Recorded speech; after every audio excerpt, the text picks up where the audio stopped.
नमस्कार दोस्तों, मैं सीए पुनीत जैन आपका अपने चैनल में स्वागत करता हूं। आज हम बात करने जा रहे हैं जीएसटी रिफंड के सर्कुलर के बारे में जो 31 मार्च 2020 को रिलीज किया गया है। Circular number 135/05/2020। आइए शुरू करते हैं। 31 मार्च 2020 को सीबीआईसी ने एक सर्कुलर रिलीज किया, सर्कुलर नंबर 135/05/2020 जीएसटी, जिसमें उन्होंने जीएसटी रिफंड से रिलेटेड बहुत सारे इश्यूज को क्लैरिफाई किया। वन बाय वन हम इश्यूज को स्टडी करते हैं। सबसे पहले डिस्कस करते हैं बंचिंग ऑफ रिफंड क्लेम्स की अक्रॉस डिफरेंट फाइनेंशियल ईयर।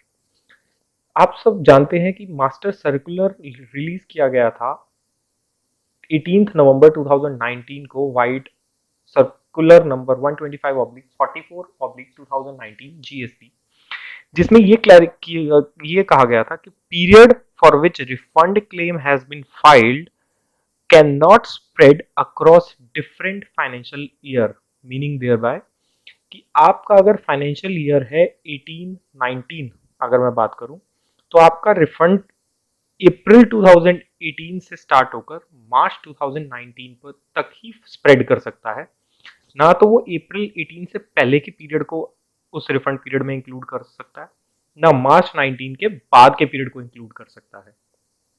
इसी फैक्ट को दिल्ली हाई कोर्ट ने ऑब्जर्व किया in the case of Pitambara books private limited, जिसमें उन्होंने कहा circulars can supplant but cannot supplement the law.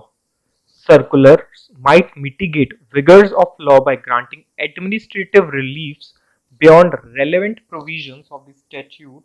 However, central government is not empowered to withdraw benefits or impose stricter conditions than postulated by the law. इसी चीज को observe करते हुए CBIC ने master circular को amend कर दिया और कहा there appears no bar in claiming refund by claiming different month across successive financial year. तो सीबीआईसी ने accordingly master circular 125/44/2019 GST dated 18 November 2019 को मॉडिफाई कर दिया है और इस रिस्ट्रिक्शन को हटा दिया गया है। सेकेंड इशू की बात करते हैं, refund of accumulated ITC on account of reduction in GST rates। Field formation ने ये ऑब्जर्व किया कि कुछ रिफंड ऐसे आ रहे थे जो कि ट्रेडिंग गुड्स के आ रहे थे, जिन पर ओरिजिनली जब उन परचेज किए जाते थे तो उन पर रेट होता था से फॉर एग्जांपल 18%।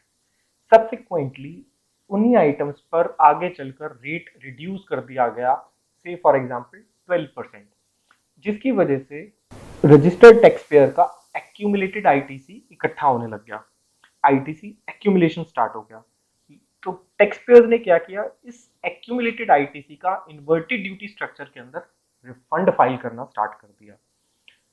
तो ये फैक्ट ऑब्जर्व किया गया कि आपको सेक्शन 54 के अकॉर्डिंग रिफंड तब मिल सकता है जब आपकी इनपुट्स पे जो इनपुट सप्लाईज हैं they are taxed on a higher rate and outward is taxed at a lower rate। वहां पर इनपुट और आउटपुट डिफरेंट होने चाहिए। इस सिचुएशन में क्या था, इनपुट और आउटपुट सेम होने की वजह से सेक्शन 54 इस कंडीशन को कवर नहीं करता, तो यहाँ पर इन्वर्टेड ड्यूटी स्ट्रक्चर का रिफंड नहीं मिल पाएगा। तो इसी वजह से उन्होंने यहाँ पर कहा कि सेक्शन 54 यहाँ पर एप्लीकेबल नहीं होगा, क्योंकि यहाँ पर input and output supplies are same. Next matter आया changes in manner of refund of tax paid on supplies other than zero rated supplies. Categories add कर दी गई ओरिजिनल मास्टर सर्कुलर के अकॉर्डिंग। वहां पर कैटेगरीज क्या ऐड कर दी गई, आई जे के L and column, refund of access payment of tax, refund of tax paid on interstate supplies which is subsequently held to be interstate supply and vice versa। Third category I refund of account of assessment, provisional assessment, appeal, any other order। Fourth आया refund on account of any other ground or reason। इन चार conditions के अंदर department ने क्या stand दिया कि इन चार conditions में आपको अपने इलेक्ट्रॉनिक क्रेडिट लेजर को डेबिट करने की जरूरत नहीं है while filing refund application, because in चारों कंडीशंस के अंदर आपने टैक्स ऑलरेडी कैश में पे कर दिया होगा या फिर आपने उसकी एडजस्टमेंट कर दी होगी। अब अगर इसके रिफंड की बात करें अब इसके रिफंड की बात करें तो अगर हम इसका रिफंड अलाउ कर देते हैं तो वहां पर कैश और क्रेडिट दोनों इस्तेमाल किए जा सकते हैं। यहां पर कुछ इश्यूज आए। क्या? मान लीजिए आपने अपना क्रेडिट लेजर का टैक्स इस्तेमाल करके अपनी लायबिलिटी को ऑफसेट किया था। नाउ अब आपने रिफंड एप्लीकेशन जब फाइल की तो आप उसका रिफंड को इन कैश करा लेंगे। इन कैश कराने से क्या होगा, जो आपने कैश पे टैक्स पे किया था वो आपको कैश में मिल जाए, ओके। बट अगर आपने क्रेडिट से किसी चीज को ऑफसेट किया है और वो कैश में आपको वापस मिल रही है, that may lead to unintended encashment of credit balances. इसी के लिए गवर्नमेंट ने एक नोटिफिकेशन रिलीज किया, notification number 16/2020 central tax dated 23 March 2020, जिसमें उन्होंने एक सब रूल को इंसर्ट किया, सब rule 4A to the rule 86 of the CGST rules 2017, जिसके अकॉर्डिंग आपको रिक्रेडिट ही दिया जाएगा जितना टैक्स आपने क्रेडिट लेजर के थ्रू पे किया होगा by the proper officer in the form PMT 03 में। आपको क्रेडिट से पेड टैक्स का अब इनकैशमेंट नहीं मिलेगा। इसी के साथ उसी नोटिफिकेशन के अंदर एक सब रूल और ऐड किया, सब rule 1A in the rule 92 of the CGST rules 2017, जिसमें यह कहा गया कि प्रॉपर ऑफिसर रिफंड्स को एप्लीकेशन को स्क्रूटनाइज करते time other than zero rated refund applications और डीम्ड एक्सपोर्ट रिफंड एप्लीकेशंस, यानी कि इन्वर्टेड ड्यूटी स्ट्रक्चर या फिर other than these two categories या excess payment of tax categories की अगर बात करें, तो वहां पर RFD 06 में ऑर्डर करते टाइम प्रॉपर ऑफिसर को ये जरूर देखना है कि कितना कैश में टैक्स पे हुआ था, कितना हिस्सा उस रिफंड का कैश में पे करना है, कितना उसकी ड्यू लाइबिलिटी के साथ एडजस्ट करना है, कितना रिक्रेडिट करना है बाय वे ऑफ PMT 03 के साथ, जो क्रेडिट लेजर से टैक्स पे किया गया था। अब प्रॉपर ऑफिसर को RFD 06 यानी कि ऑर्डर सैंक्शनिंग रिफंड और रिजेक्टिंग रिफंड के अंदर उस चीज को मेंशन करना है। इसका कंबाइंड इफेक्ट ये आया कि अब refund of tax will now B admissible proportionately.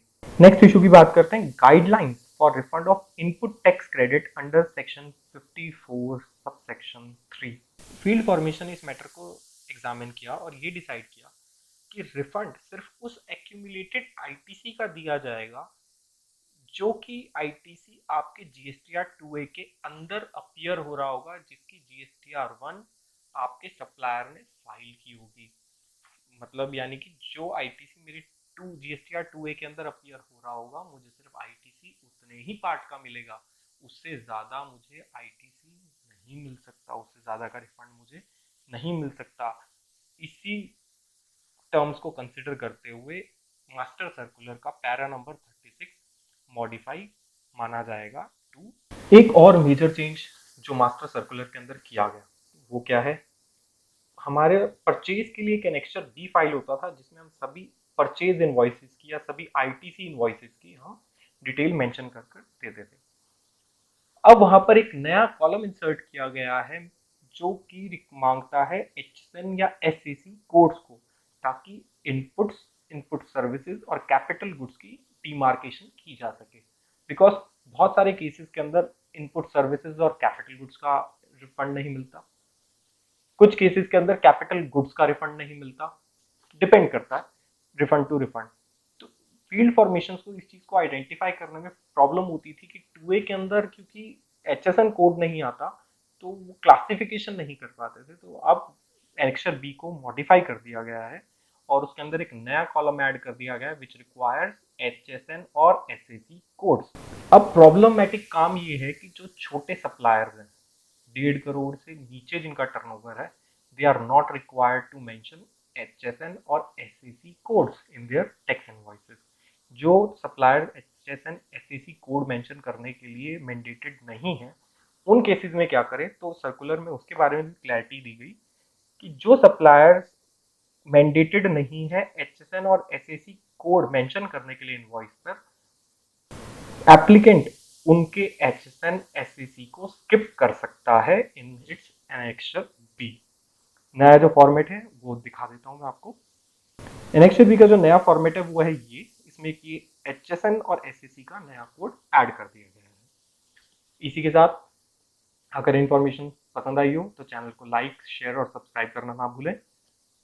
Thank you.